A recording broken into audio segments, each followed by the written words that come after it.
Welcome back to the Fight Pit, ladies and gentlemen. It is the boys in the house. You know the drill. Every single fight week, every single fight card the UFC has to offer, we got you.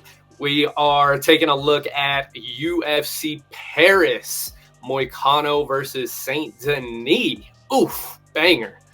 Going down Saturday, September 28th in Paris, France. Intro music.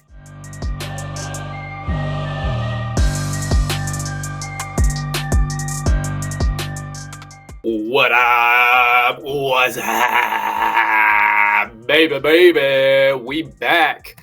You know how we do. It's your boys in the house, the Fight Pit. My name is Drew, but for all intents and purposes, I will be referred to as Roosevelt Roberts today. We also have, yes, I got it right the first time. First go. Oh, that always messes We're all the with way me, back. dude. I've never gone back to back on the first try. I'm always, it's going to be a good week, folks. With us today, also in the Fight Pit, we got Kyle, the Gold Mule, MMA. Kyle, how are you today? Duh, you know me, I'm living the dream. My Chicago Bears might not have gotten the win, but you know what? We got some great fights to preview, so is there anything more you can ask for? Nothing better for a football hangover than some fights. That's what I always say. I've said it several times. That definitely was not the first time I've ever said that. And also joining us downstairs, holding it down, we got Matt Talks MMA. Matt, how you doing today, brother? Doing great. Excited to start this episode. It's going to be a good one. We just wrapped up UFC 306, so this is going to be the hangover card for that. That was quite the spectacle. That was quite the card. It ended up, I was happy with it. We'll recap that just a little bit before we get too deep. Couple of announcements. We have got to give a shout out to our sponsor, PillowFight.co. You guys know, being a fighter or just training like a fighter, regardless of how you're living, you need your sleep. Health is a three-pronged approach. You got your food, you got the fuel, you have the work, exercise, and then you have the recovery. And another beautiful word for recovery is sleeping. Who doesn't love to sleep? Blissfully soft and shockingly supportive. PillowFight's commitment to premium foams and fibers provides superior comfort, all while being soft enough to cradle you to sleep as if you just got done watching a Merab Dvalishvili fight. It is worth every penny. Invest in your rest. PillowFight doesn't skimp on the details, neither should you. Their innovative sleep designs and detailed craftsmanship means that their pillows actually help to improve your sleep. Not just help you sleep, but improve upon once you get there. They are obsessed with making a difference. Every purchase with PillowFight allows them to donate pillows where they are needed most. Everybody needs a pillow. Everybody needs a good pillow. Everybody needs that knockout pillow, baby. So head on over to PillowFight.co for more info and to order. Thank you so much to PillowFight, as always, for holding it down. Second order of business right out of the gate, I have to give a very unfortunate shout out to a friend, Brandon Bettencourt, who recently left us and went home to heaven and or Valhalla. I'm not sure which one exactly, but he's definitely in one of those places. He was a friend of mine since high school. He's a pro MMA fighter out of El Nino Training Center, Scrap Pack, 209, born and raised. We're going to give him just the proper Fight Pit send-off. Brandon Bettencourt, 135-pound fighter out of El Nino Training Center, 5-0 as a pro. 5-0 as a pro, undefeated pro fighter. 1 KO win, 3 submission wins, 1 decision win, and no losses. This is, I also have here, you'll notice I'm rocking, boom. This is not a political statement. I'm not a political guy whatsoever. This was Brandon's last walkout shirt for his last fight. So we miss you, brother. We love you. Please try not to knock too many people out in heaven before I get there, because I want to see that. All right. He was, I did highlight videos for him when he first started going on. He's somebody that I was, as far as our fight community, he was somebody that we were really close to. So we love you, brother. We miss you. And I know that you guys didn't know Brandon very well, but in his honor, since we are native 209ers, I want to go through and just ask you guys what your favorite Nate Diaz moment was. Kyle, I'll start with you. Let me know, in honor of Brandon Bettencourt, favorite 209 Nate Diaz moment. I mean, it has to be Nate flexing while throwing up the triangle, right? That's so good. Yes, sir. It's Pellegrino. iconic. Yep. For me, it's tough at this stage because he's done so many more after that. It's between the Connor finish and the Pellegrino finish as my favorite Nate Diaz finishes. Matt, let me know, do you have a favorite Nate Diaz moment? Yeah, when he just defeated Conor McGregor and he took the mic and he said, "I'm not surprised." I think that's very iconic, that moment right there. Off the cuff, no problem. And instantly gone down in history. So shout out to everybody back in the 209. Love you. Everybody back home, I hope you're doing well. Rest in peace, Brando. And I will see you when I get there, brother. Now, we got to recap this UFC 306 card a little bit because it was a doozy. There was times during it where I was like, excuse me, I need to watch this because as of right now, this will never happen again. But there were some times where I was like starting to go reach for my phone to do some other stuff. And I was like, nope, I need to, this is once in a lifetime, Drew. Pay attention, make sure. I hope that everybody inside the arena got their money's worth or feel like they got their money's worth. It seemed like everybody was pretty happy with it. I thought it was an awesome event. I think that Zellhuber and Ribovics absolutely saved that card. That was one of the best fights in a while.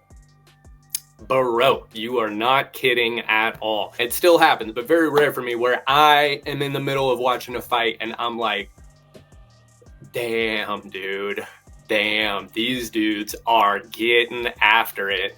And surprisingly, there was a few fights. I mean, that one was obviously the standout one. There were a few fights. One thing I want to point out with that one real quick, the UFC quite literally labeled every strike thrown in that fight as significant. If you look at both of their total strikes and both of their significant strikes, it's the same number. That is like, that's beautiful. How good this fight was. That's beautiful. I had no idea about that. I knew that I knew the strikes landed was going to be astronomical for Ribovics when he got Zellhuber hurt and was trying to finish, because there was quite a few unanswered strikes in that little scenario that was going on. I believe that was the third round. But that, oh, man, very few times when I'm watching it and I just completely fan out and I'm like, this is such an amazing fight. I don't care who wins. I don't care what happens from here on out. This fight has already lived up to everything that I was hoping for out of it. And I'm just going to enjoy it and just see where it goes and stand and fucking applaud from my house when they're done, because they certainly deserved it. And but that one was up there. That one was up there in that list of greatest fights of all time. Matt, do you see this already as the clear-cut fight of the year contender, or is there another one that comes to mind you think could rival it? I personally really like on this card, the Edgar Chairez versus Joshua Van fight.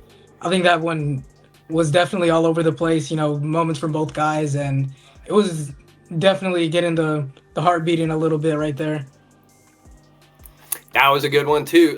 There was a few of them on this. I also want to shout out the Ronaldo Rodriguez and Ode Osborne fight, because that one was everything. And I try not to be too mean before stuff like this, but I really was thinking going into this fight that they have the world in the palm of their hand on the biggest fight card, maybe of the year, maybe of a long time, maybe that's the only one they do.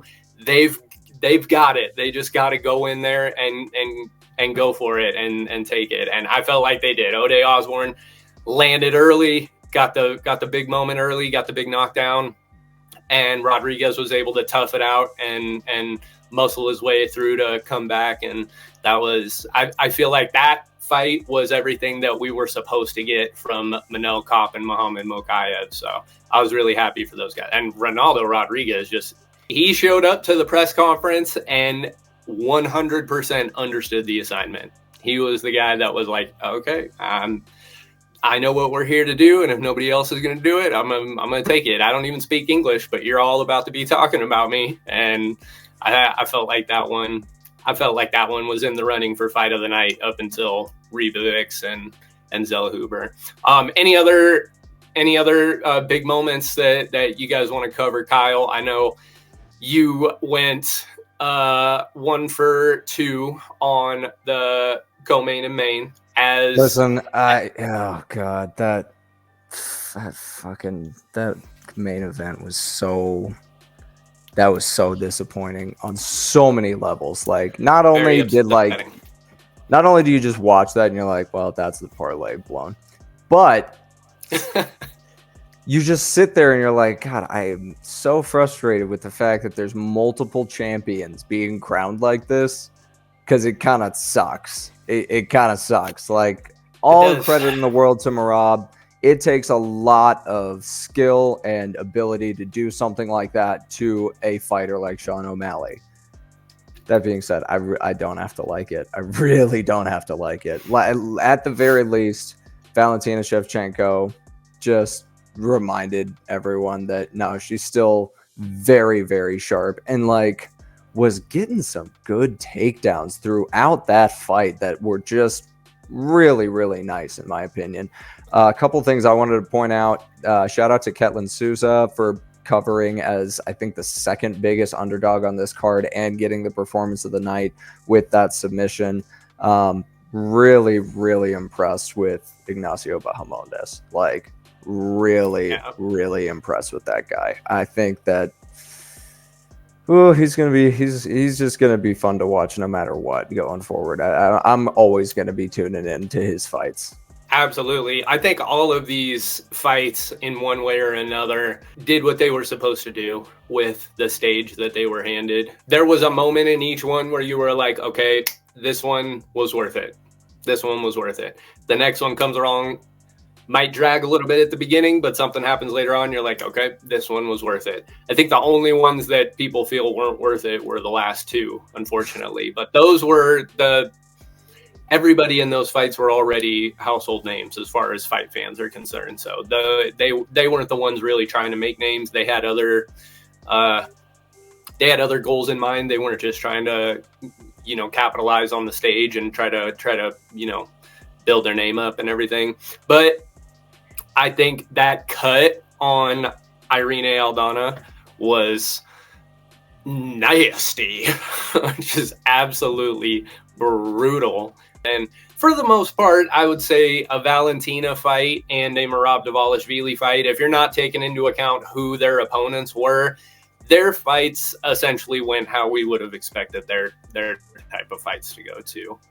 Matt, who was the standout star on UFC 306 in your mind? Who's going to be the one that does the best from here with it? Personally, I'm going to have to go with Ignacio Bahamondes. I think he showed a lot of promise in that fight. And he also trains with Bilal Muhammad. So, iron sharpens iron. You have good takedown defense. At least I would hope. It hasn't been tested too much yet, but I guess we're going to have to just see. I agree. A lot of potential for him. A lot of potential for guys like Ribovics and Zellhuber. Both of them, I believe, only had one loss each going into that fight. So I wouldn't say Zellhuber lost too much in it. That was one of those fights where there really was no loser. Both guys are going to have a lot of hype on them moving on from this one. We have Merab Dvalishvili, Bilal Muhammad, Valentina Shevchenko, Pantoja. Middleweight is Dricus, light heavyweight Pereira, and heavyweight Jones. This is an odd bunch, to say the least. This is what an assortment. Yeah, this is. I don't recall who we all picked as our champions at the end of the year. At the beginning of the year, I would have to go back. My champion was going to be Tom Aspinall, and in my opinion, Tom Aspinall is the heavyweight champion of the world, so I'm right. They said, I saw something talking about this fight being both Jones and Stipe's last fight, so it's going to be the same as when GSP fought Bisping. We all know Robert Whittaker was the champion at that time. Those guys were just fighting for the legacy belt, the legacy title. They weren't fighting for the middleweight title, like the current middleweight title. It's we'll see. We got some fun fights ahead of us too. Coming off of that card, we got a lot of fun ones at lightweight, a lot of fun ones at bantamweight, and moving on for the rest of the year, we got a lot of the big boys too. So we'll see how things pan out. But speaking on this card today, Renato Moicano versus Benoit Saint-Denis, number 11 versus number 12. That's going to have some implications with it at some point. We do have number 4, Nasaourdine Imavov versus number 8, Brendan Allen. Both of those guys are knocking on the door. And then we have the other 2 ranked fighters, number 15, Aylin Perez on this one, and number 13, Jermaine Durandamy. That one was different on Dawg. So we're talking Jermaine Durandamy. If at some point that switches, we'll let you know. But as of right now, the UFC website says Jermaine Durandamy versus Nora Cornole. But as far as the undercard goes for this UFC Paris fight, I think the ones that I would spend the most time looking into is one, we have Ludovic Klein versus Roosevelt Roberts. Obviously, you know who I'm going for in that one. But this is a banger of a fight. This fight is... You've got Ludovic Klein, 22-4. He has 9 KO wins, 8 submission wins, 5 decision wins. He's on a 6-fight unbeaten streak. Roosevelt Roberts is 12-4. He has 4 KOs, 3 subs, and 3 decisions. That fight, I do not see going the distance because I think either of those guys is capable of finishing the fight at any moment, and that's what they favor doing. They're not the type of guys that are... They're not concerned with going to the cards because they're working to try to finish the fight before it gets there. So that's going to be a firefight. I would say that one under 2.5, as I always do. I've been wrong. This UFC 306, all the main card was decisions. So you just do the best you can. Also, finishes, we got Ion Cutelaba versus Ivan Ursulon. Kyle, you want to comment on Ion Cutelaba real quick? I always want to comment on Ion Cutelaba. I freaking love this guy. Every time he fights, I'm watching. Every time he's weighing in, I'm watching because he's just fun. He is like he's a fighter's fighter. Every time he's on a card, I'm gonna be tuning in for his fight. So yeah, tune in for that. That's always just haymakers and fun striking exchanges. Never a dull moment with Ion Cutelaba, even if he's losing. It's never a dull moment. Some of his losses are the most entertaining fights that he has. Right? Let's be honest here. He's one of those Johnny Walker, Terrence McKinney's that, even when they lose, you're like, dude, did you see Ion Cutelaba get knocked out? Oh my God. But yeah, that should be a fun one. I don't see that one going the distance either because Ion Cutelaba obviously likes to finish. That's what he's doing, as Kyle explained. Haymakers galore. Rope-a-dope even, playing possum just to try to throw a haymaker off of it. He has 13 KO wins and 2 submission wins and just 2 decision wins. So 15 of his wins are by finish. But Urslan is no slouch either. He's 14-3. He has 10 KOs and 1 sub with 3 decisions. So 11 of his wins are by finish, 10 of those by KO, TKO. And he's coming off of a KO of a guy named Bogdan Needko back in February, whereas Cutelaba's coming off of a unanimous decision loss. So, he's looking to try to get back into a firefight and try to put his name back in the hat, which is totally possible. Totally possible. He's kind of been around a while. I don't see him making a title run off of it unless he does something absolutely miraculous, like just first-minute knockouts in the next 4 fights in a row or something like that. And that's as far as the undercard fights to watch. I would say keep an eye on those 2. I do like the Daria Zelensniakova versus Aylin Perez fight. That's as close as I'll get. That was not there, but that's as close as I'm going to get. So I'm going to leave it at that one. Like, what a name. Zelensniakova. Yeah.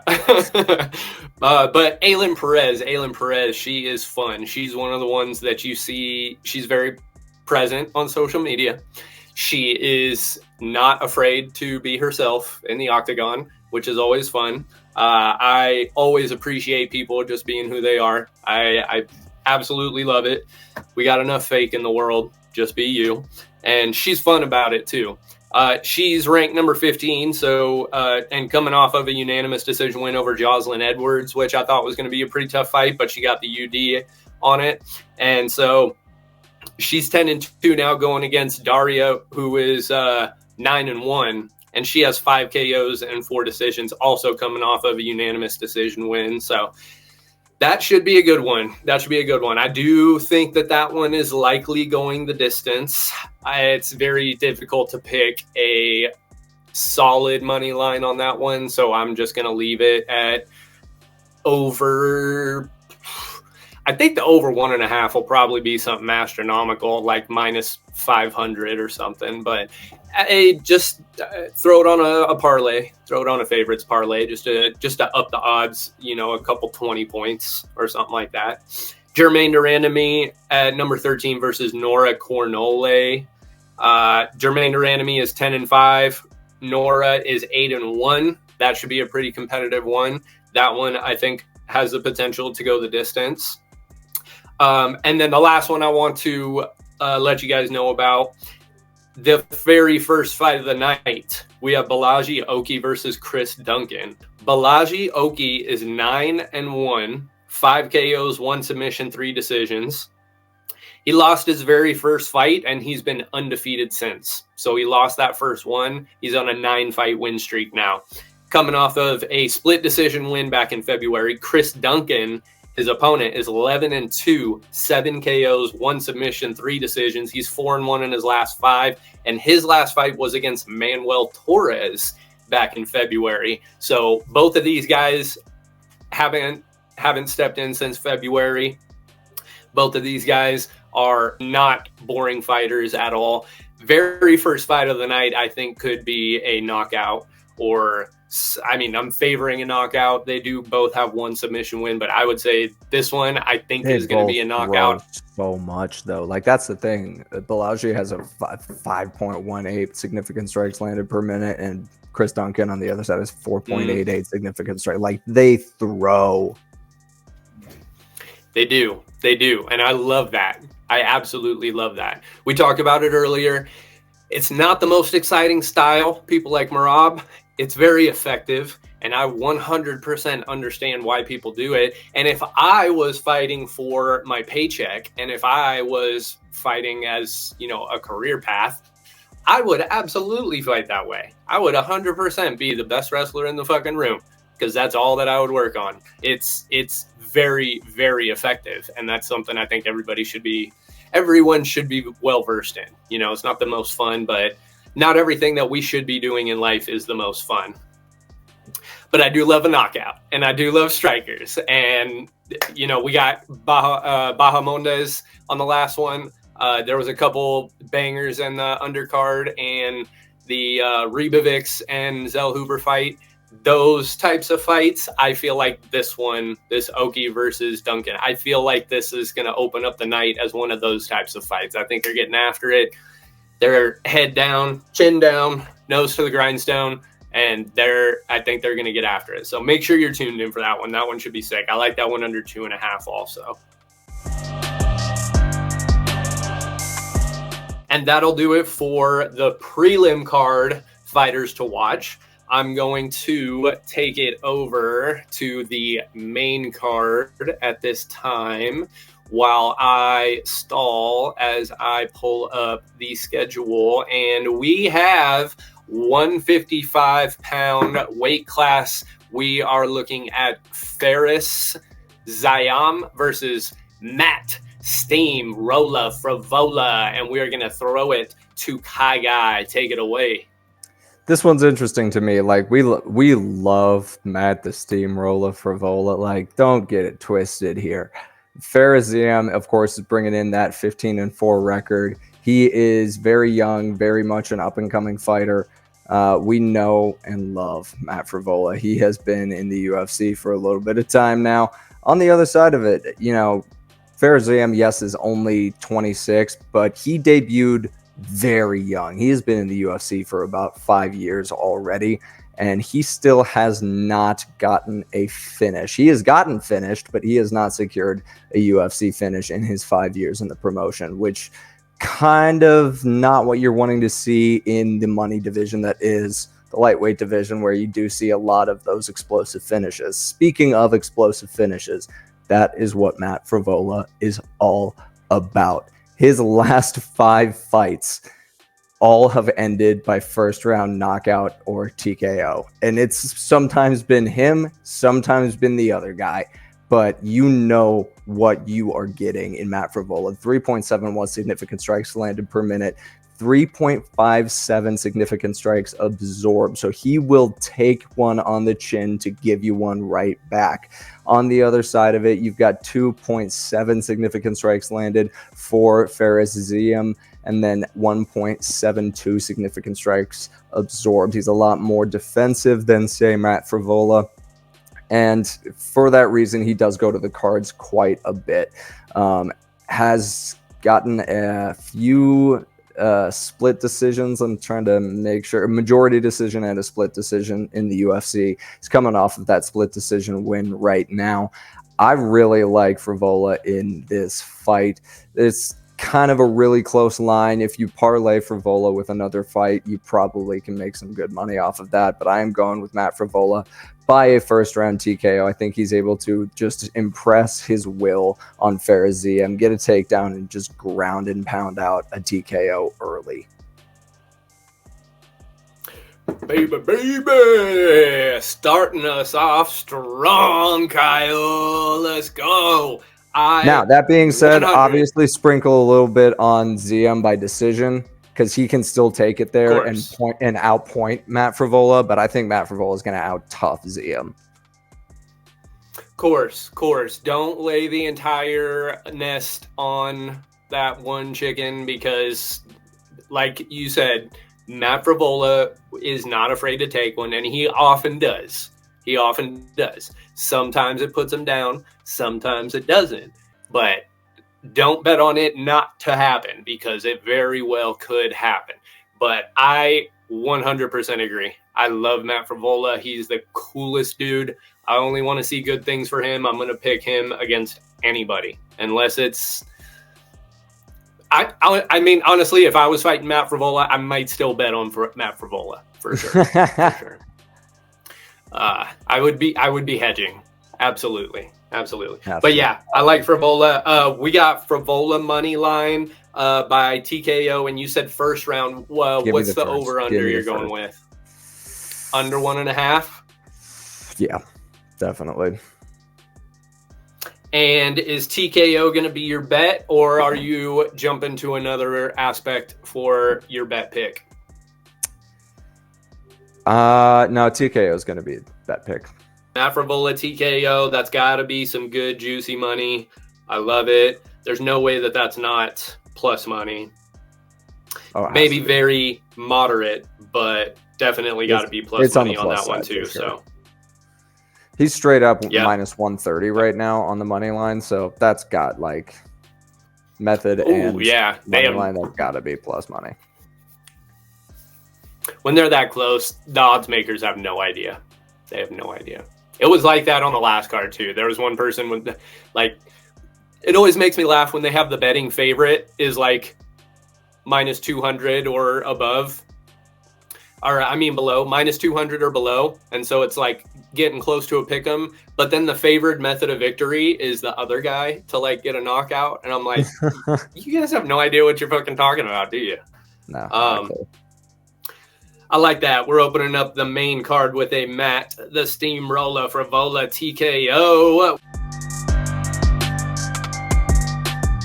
We are going to jump on over now to our Matt. Matt Talks MMA. All right, we got Morgan Charriere versus Gabriel Miranda. On Tapology, it looks like Morgan is a huge favorite, and rightfully so, because he's on like a roll right now. And within the last year and 9 months, he's had 5 fights, and compared to his opponent, Gabriel, the last 5 fights he's had, it's 5 years. So his last fight he's had was a year ago. Definitely very inactive, and I'm going to have to go with Morgan on this one by TKO. He did just come off of a loss by split decision, but the rest of his last 4 wins were all by KO and TKO, and I'm feeling this one for this fight. I'm going to have to go over a round and a half because this is going to be the classic striker versus grappler matchup, and I think that Gabriel can stall it out for the first round, and I can see it going over a round and a half. We have Morgan by TKO over 1.5. Do you where are you going to lay your bet money on that one? I think a safe play would be just Morgan overall. I wouldn't go with like a TKO finish or anything like that. To be safe, I'll just put my money on Morgan. Morgan Charriere money line, beautiful. ML, I gotta love the MLs. I don't know. I don't think I can see what the money line is for that one yet. The TKO on that one too, that puts us at 2 TKOs in a row. I like that. I like that a lot. Never mad at that. William Hill has Morgan Charriere is at a minus 550 at the moment. So solid pick.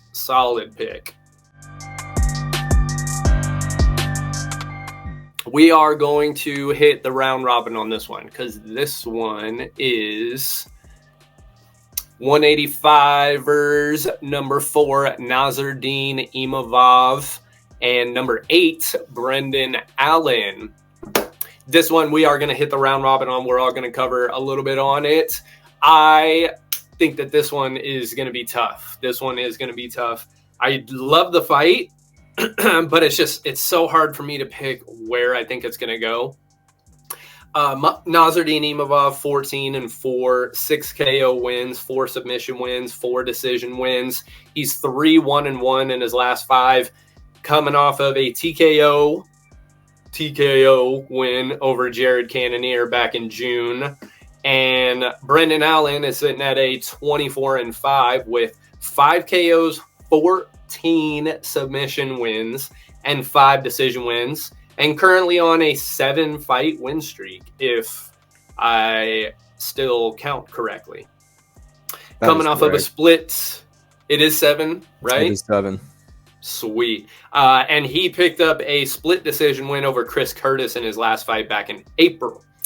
Now, it is number 4, right? Yeah, number 4 versus number 8. We've been seeing a few of these, like 5 and 6 spot discrepancies in the top 10s lately. But I think this one is I think this one's a solid fight. I like it. I thought that Jared Cannonier was going to give Nasaourdine Imavov a little bit more trouble. I also thought Cannonier was I thought Cannonier was going to do a lot of things in his career that I ended up being wrong about. But I do like this fight. I think it is going to be very competitive. I'm not sure which way I'm going to go on it. It's really tough because I could see Nasaourdine Imavov doing the same type of thing where he tries to stay at range, stay at distance, but also smother his opponent, try to keep stuff in his face and land a hard shot here and there that will later on accumulate to ending the fight later on. Not so much like a one-punch knockout kind of guy. Brendan Allen, though, if he gets a hold of you, it's a terrible time. Absolutely terrible. Matt, I'll start it with you on this one, brother. What do you like in this fight? Is there anything on it that you would be willing to bet on? Is there anything about it that you want to share with the people? Yeah, I would definitely bet on over 2.5 rounds. I think that's a pretty safe bet. I think Nasaourdine Imavov has the takedown defense, at least to defend for the first couple of rounds, and I give a clear striking advantage to Imavov as well. I think Brendan Allen's really not on that level when it comes to the striking. You know, he got outboxed by Chris Curtis. That's who it was. He did get rocked in that last fight as well, and you saw what Nasaourdine Imavov did to him. And even though it was ended early, I think that Nasaourdine Imavov is gonna be able to TKO Brandon Allen if he's able to defend the takedowns, and that's ultimately how I see it going down. I would say within the later rounds, within either round 4 or 5. Okay, very nice. I like that. Great breakdown on that one too. And Kyle, if you were going to throw in a bet on this one or anything that the people should be the most focused on, what are you going with, sir? Real quick, I'm sorry, y'all.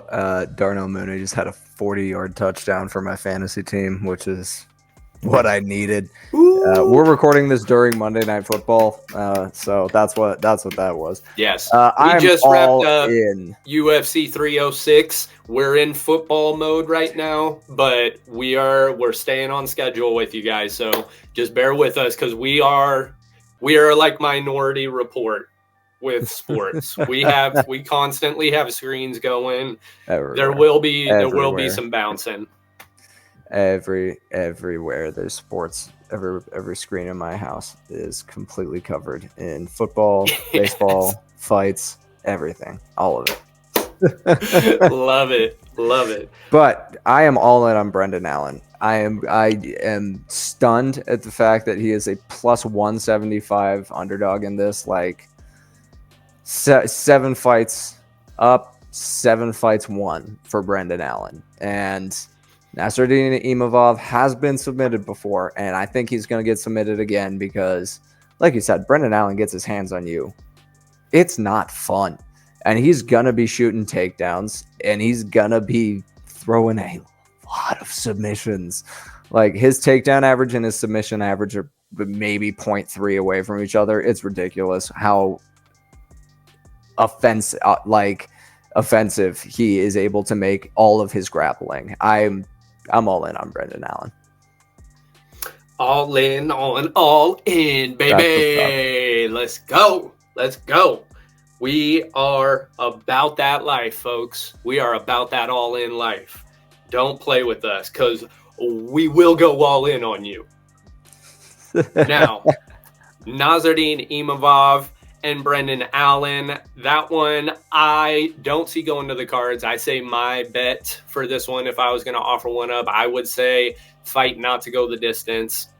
I do think it will go over 1.5 because that's just been the trends lately. I'm a broken record. We say it on this almost every episode. The higher up in the rankings you get, the more difficult competition you're facing, the harder it is to finish people. That's why it's so impressive when people do get a lot of finishes at the higher ranks. But This one, I don't see going to the cards. I would say fight inside the distance. Fight not to go the distance if you're on William Hill. We got, boom. Jousset and Battle. Yes. Yeah, there we go. This one I'm excited about, folks. I'm excited about this one. I like this one so much. We're at welterweight. We have Kevin Jousset versus Bryan Battle. This is going to be sick. So sick.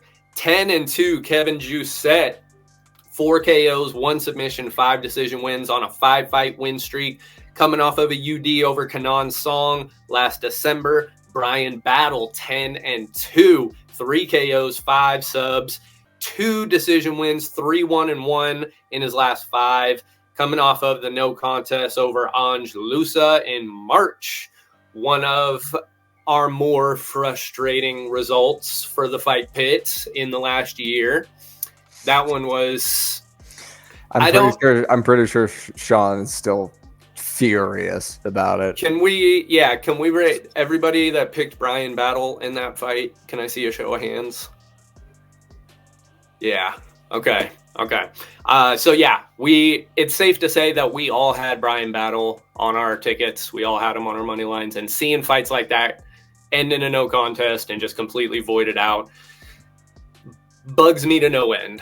I would rather lose a leg on a parlay or lose a ticket than for it to be a no contest and just void. Like, I don't even want my $20 back, dude. Just tell me I lost, okay? Just tell me I lost. I don't want to know that I could have won, but it's patronizing.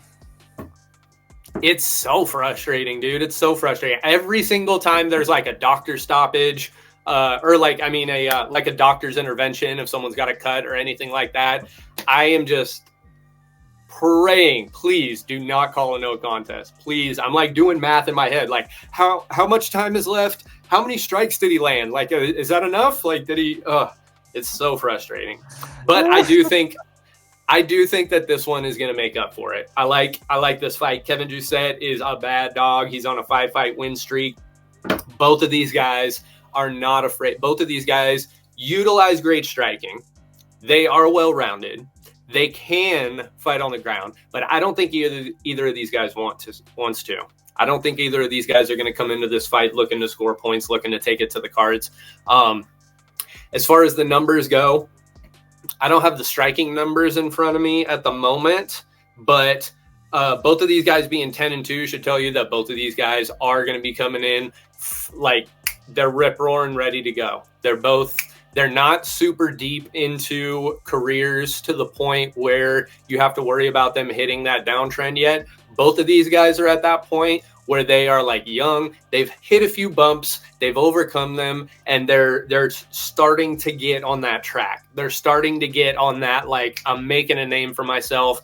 I'm coming in here ready to fight. I'm trying to put on performances. I'm trying to be the guy that everybody's talking about on Monday morning. I'm trying to do this. I'm trying to make this like a legitimate run at this. And I love those kinds of fights because they always end up being just awesome fights.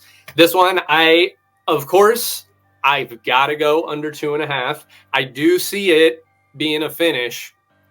My heart is with Bryan Battle. The opening odds, we saw Bryan Battle at a -150, Kevin Jousset at a plus 125. And currently, per Mr. William Hill, the Kevin Jousset has dropped to plus 122, and Bryan Battle has dropped to -145. So moving closer to a pick'em. By the time the card rolls around, would not be surprised if it was a 115, 110 situation. This is a tough one to call. Either of these guys can get it done. My heart is with Bryan Battle. I'm going with Bryan Battle. Money line. I'm saying under 2.5 rounds. The bet on this one, I would, if you want to play it safe, if you want to play it smart, fight not to go the distance, or over 2.5. Just to, because it's one of those fights where we expect it to be a finish, and it's possible that they just have a slobber knocker and drop each other back and forth. And it's just a competitive, like, you know, on the last card, we saw it. Everybody got rocked in all of those fights, but none of them got finished. So as you see these fights go on too, if you want to play it safe and you want to hedge going over 2.5, that still gives time for there to be a late finish just in case. That way, you know, if there is a late finish, you still got a cover on that leg. But I don't think this one's going the distance, so I would not say fight to go to a decision. But I've said that before. I said it on the last card, and I was wrong 5 times. So take it for what it's worth, baby. But I'm going Bryan Battle. I say Bryan Battle gets it done by TKO under 2.5.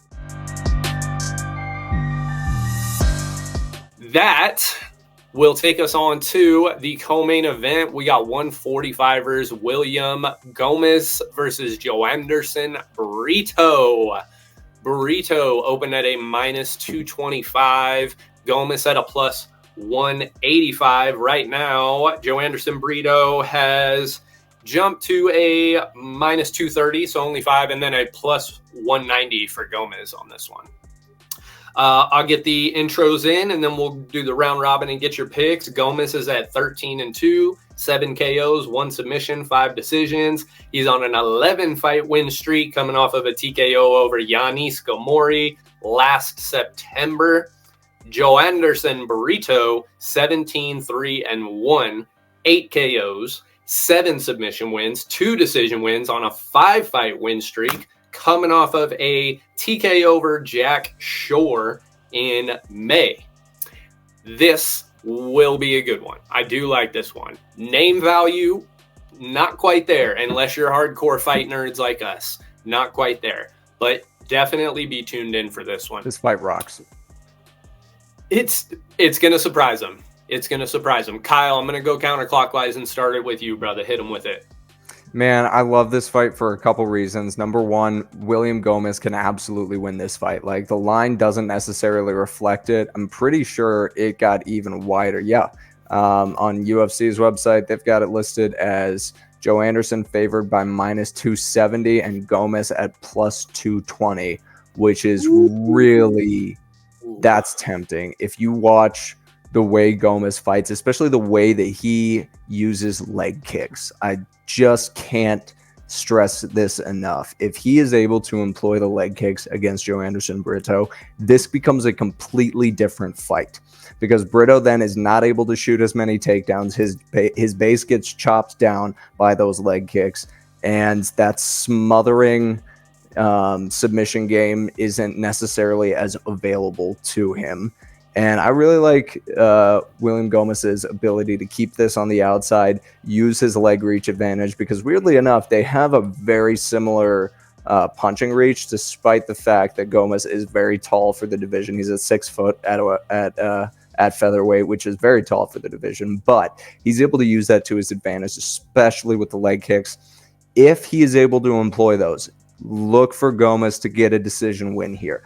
Now, that being said, Brito can get a finish. Like, that's what he does. It doesn't matter if it's a knockout, TKO, or a submission win. He will find a way to finish the fight. So, I'm kind of going back and forth on this one. I would get a little on both. If it goes to the scorecards, it's going to be Gomis's fight. If it's a finish, I have a very, very good feeling Brito is going to be the one getting the finish on this. I agree. That is quite the discrepancy in the height. You got 6 foot versus 5'8", and you also have a 1-inch reach advantage for Gomis and a 5-inch leg reach advantage. My goodness. Yeah. Is that right? Yeah, that's correct. Wow. So I would say, I would be so inclined to say that Gomis might be working the leg kick game early in this. And that is that's his jam. That's the thing. I'm pretty sure over half of his significant strikes are towards the legs. which would not be a bad idea considering that Brito is going to be throwing and throwing hard and often in this one. I like that. Matt Talks MMA, give us the official pick for you on this one, my man. I'm going to have to go with the same. I think Gomis, the height advantage is probably going to be a bit too much for him. He's definitely the bit more lengthier fighter, and I see him getting it done by on the scorecards by decision. Decision, okay, I like it. I like it. They are the smaller weight classes. They do tend to do that. They do tend to do that. This one is, I fully agree. Fully agree. These odds are insane, man. Insane. I can't believe, man, I wish I had that available on here. I had, what was it, 190? Gomis, yeah, currently a plus 190. If it was at a plus 220, I would be hammering that. At any, like, if it ever goes back up to above 200, get on that. Absolutely. Absolutely. I'm kind of tempted to go on to it now. Because that's...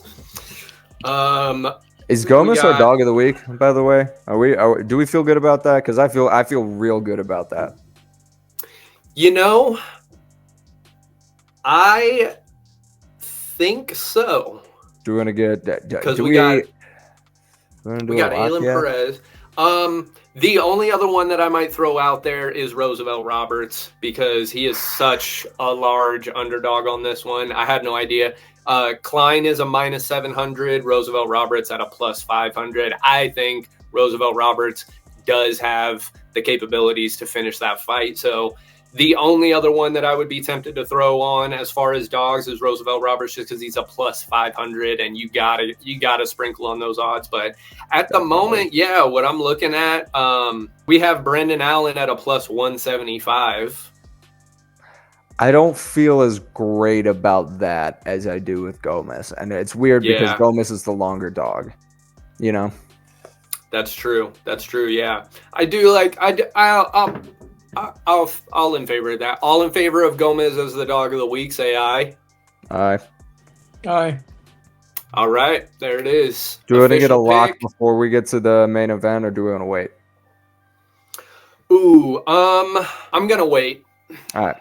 I'm going to wait just because I think we got some interesting ones coming up on this one. I think we got some interesting breakdowns coming up on this one. This one will be...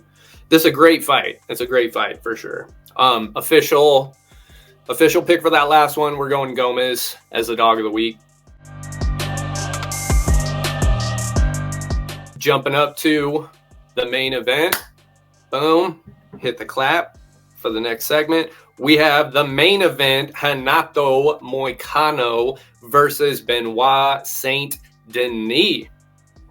The intros for these: number 11, Renato Moicano, at a respectable 19-5-1. He has 1 KO, 10 submission wins, and 8 decision wins. 4-1 in his last 5 on a 3-fight win streak, coming off of a TKO over Jalen Turner at UFC 300. That was 300, wasn't it? Yeah. Yes. April. Yeah, that should have been. Yeah. Okay. And then Benoit Saint-Denis was the card right before it in March in his last fight. He's 13-2 now, 4 KOs, 9 submissions, 100% finish rate in his wins, by the way. 5-1 in his last 6, coming off of the oh so beautiful KO loss to Dustin Poirier.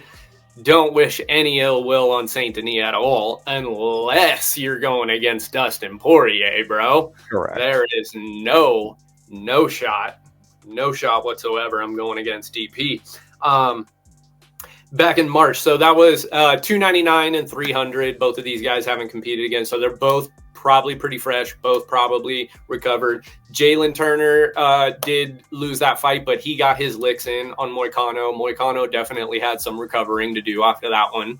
And then Benoit Saint-Denis, obviously, with the knockout loss. Good to see him take a little bit of time off. I know he's just an absolute dog. He's just a zombie, bro. And he's, you know that he's the type of guy that doesn't want to take too much time off, the type of guy who wants to get right back in there and get that one back and get his train back on track. But I am glad that he waited a little bit. I'm glad they spaced this one out far enough. We got Benoit Saint-Denis at a 13-2, 4 KOs and 9 submissions, 100% finish rate. And I am inclined to believe that he's going to keep that alive on this one. I'll take it back the other way. I'm going to start with Matt on this one. Matt, let us know who you got for this main event. I'm going Benoit Saint-Denis all the way. I really don't see. I think Benoit Saint-Denis is better everywhere than Moicano. I also think he's a bit chinny as well. You saw that Benoit did a lot of punches from Dustin Poirier, and he showed off a pretty good chin. It was just a perfect hook that got him. But besides that, I think that he's going to be the stronger man overall. He's going to be able to impose his will on Moicano. Even on the ground, I see it. I don't see Moicano controlling Benoit much at all. And I see it ultimately going to Benoit Saint-Denis by TKO. I would say over a round and a half for sure, but it could be within the I would say the third or fourth round. BSD TKO over 1.5. I love that. Kyle, please tell me you have a rebuttal. I do not. I am Okay. full kilter on Benoit Saint-Denis. It is not anything against Renato Moicano. Renato Moicano is a lot of fun to watch fight. It's just the sheer fact that Benoit Saint-Denis lost his debut and then ripped off 5 finishes in a row. He's coming off of a loss. So I'm going to assume he's about to rip off a bunch of finishes all in a row. And unfortunately, Renato Moicano happens to be the first person that's going to be on the receiving end of that. I have a lot of praise for Benoit Saint-Denis' technique. Like, he is a complete fighter. And the way he uses pressure and volume to just overwhelm his opponents it's exciting to watch. It really is. He is well on his way to being a fan favorite, if not already. I feel like that's not too crazy to say Benoit Saint-Denis is a fan favorite. Not at all. Not at all. I fully agree. This one, we are going to end up being unanimous on. I am also going BSD by TKO. I just don't think... First of all, I thought that the Moicano-Jalen Turner fight should have been stopped earlier. I do give him credit for toughing it out and battling through and being able to come back and dominate and be... Anytime somebody has the heart enough to be able to pull off a comeback like that, you got to respect it. You got to love it. Hats off to him, 100%. I love that he is embracing the Money Moicano aspect. I love that he's going full on pro wrestling with it. I feel like that's the key. That's something that a lot of people, don't fully understand, or they do fully understand, but they don't fully appreciate. Being able to do that in a sport like this, where it's real, it's legitimate fighting, being able to pull that off, it's a skill, and it's a very respectable skill to have. He has been able to back it up thus far, but I feel like where Jalen Turner wasn't able to get it done, BSD is absolutely going to be able to get it done. I thought that Drew Dober would have stood more of a chance too. Moicano is like sneaky big for the weight class. He's wide. He's like really broad in the torso. Yeah. He's got long limbs. He's not like Drew Dober stocky, like built like a pit bull, but he's big, wide shoulders, got a really strong, like if he wraps around you, it's like a, like a stingray, just completely engulfing you when you're on the ground, when he's on your back. And that's very difficult to deal with. It's very difficult to deal with. I'm pretty broad. I'm pretty lanky myself, but it's even for me, if you get one of those guys stuck to you like that, I'm no grappling wizard. I'm a white belt, but I can tell you that just having somebody like Moicano stuck to you like that will absolutely drain you. And I know that BSD, I believe he was allegedly dealing with some kind of sickness going into the Dustin Poirier fight, which I completely understand. That, dealing with stuff like that is not easy, especially when you have to go in and fight another grown man who's really good at fighting. But I don't remember who said it, but there was some fighter that had once said, if you are at 100% after a fight camp, you didn't go through a fight camp. Like, everyone's dealing with something at the end of the day, Right, 100%. It's very rare to go into a fight, even no matter what level you're at, but especially in the pros, especially at that level. Very difficult to go in at 100%. So, but I do give him credit for that. Being able to fight through, sickness, injuries, fighting through injuries and fighting through sickness are like two different things, Oh, yeah. They're like, it's much easier to kind of block out certain things and stuff, like when it's just like pain, or when it, especially like in a fight, you got your adrenaline pumping, you got all the endorphins firing, everything's jacked up, and you're just, your ears are ringing, and you're just in the moment, you're not really feeling it all. But trying to battle through sickness, that's a whole different ball game. So give him the credit for that. I think that if he comes into this one not battling sickness, I think that he is going to absolutely maul Moicano, we've seen, has not, like, he's not a standout. He's not one of those guys that you really look at his game and look at his fights and go, man, people really need to take him down because they're not getting the best of the striking. I think BSD is absolutely going to get the best of the striking. I think Moicano is going to be looking to get it to the ground as soon as possible and do that Stingray backpack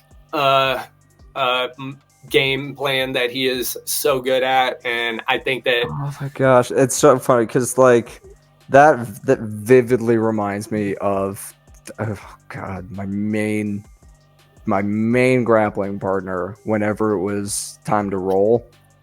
It's just the widest dude you've ever seen. Like, not really yeah. Not really stocky, not like bulldog style, but just wide chest and shoulders, and he would just backpack like the whole time, and it was so frustrating. It's like having your back up against a wall. You know what I mean? Like if you're doing a wall sit or something. A wet blanket, like all of the things. Wet blanket, absolutely. Just being engulfed in somebody's like guard or back mount where you just, and then if you throw in, longer limbs where somebody locks in a body triangle every single time they get your back, and you're just stuck there, bro, just absolutely stuck. You can't, it's so difficult to work out. Anybody who can work out of that is, I tip my hat to you definitely, have to earn it. Like you just give up your neck and you're like, I just need to reset. You can have this one. I will tap. I just want to reset right now. This is some bullshit. It is so frustrating. It is so frustrating, dude. And it is, I think that Benoit Saint-Denis will be ready for that. I think that he's going to be the one dictating the pace. I think he's going to be the one that, I don't see Moicano being able to gain advantageous positions on him as easily as he does on other people, even given the deceptive size that he carries. But I feel like Benoit Saint-Denis is just he's going to move forward. He's going to pressure. He's going to throw hard strikes. He's going to take him down. He's going to remain postured. He's going to stay on top. He's going to, work to pass the guard. But if he doesn't pass the guard, I can see Moicano trying to get in the butterflies and Benoit Saint-Denis just raining down T to Ortiz style ground and pound from the guard. And I think it's going to be a rough night for Moicano. But that puts us all unanimous on BSD. So with that, taking that into account, who are we going with for lock of the week now, boys? I feel like we just talked about the lock of the week. Benoit Saint-Denis, Yeah. Yeah. That one, he was, when it opened up, he was minus 260 and currently sitting at a minus 270. So little bit of a jump on William Hill. You might want to jump on that. I think that's going to grow. I honestly think that's going to grow even further. What do you guys think as far as the rounds? Do you think this one has a round bet that we should be interested in? I say take a look at over 2.5 and look at a finish. Because like Moicano's tough, but he ain't that tough. I think he's going to be able to get out of the second, possibly get out of the third round. So look at over 2.5 and see where that's at. I'm going to have to go with the exact same thing. I like it. Over 2.5. I like the finish. I like fight not to go the distance. Fight not to go the distance 1,000,000% on that one. So we got Benoit Saint-Denis, and then Gomis is our dog of the week. No doubt. If you currently, when this episode comes out in the next few days, if you jump on Saint-Denis and Gomis together, we got a plus 297. I like it. That's a sweet spot. That's right in the sweet spot. That's beautiful. If we take it even further and parlay all of the main card picks, we have Matt Frevola. Was that correct? Yeah, we had Matt Frevola, Brendan Allen from Kyle, and Battle, Gomez, and Denis. So we'll say if we leave off the Imavov and Allen fight, if we just go Frevola, Battle, Gomez, and Denis, we're at a plus 1069. So $10.50 on the dollar. Nice. Not too shabby. And that is with only one underdog too. We normally have a pretty vast array of underdogs. We usually dip into the dogs quite a bit. We are known for hanging in the doghouse, as they like to say. But this one, Frevola sitting at a minus 135, Battle at a minus 145, Denis at minus 270, and then Gomez at the plus 190. And I say it all the time, there's always going to be one underdog that wins. There's always going to be one underdog. You just got to figure out which one it's going to be. If you can parlay the main card picks and just figure out which one of those dogs is going to cover, you'll be sitting pretty at the end of the night. Any other ones that we want to throw out there, guys, as like our picks that everybody should definitely be interested in? Any specific under rounds on the Iwan Cutelaba fight?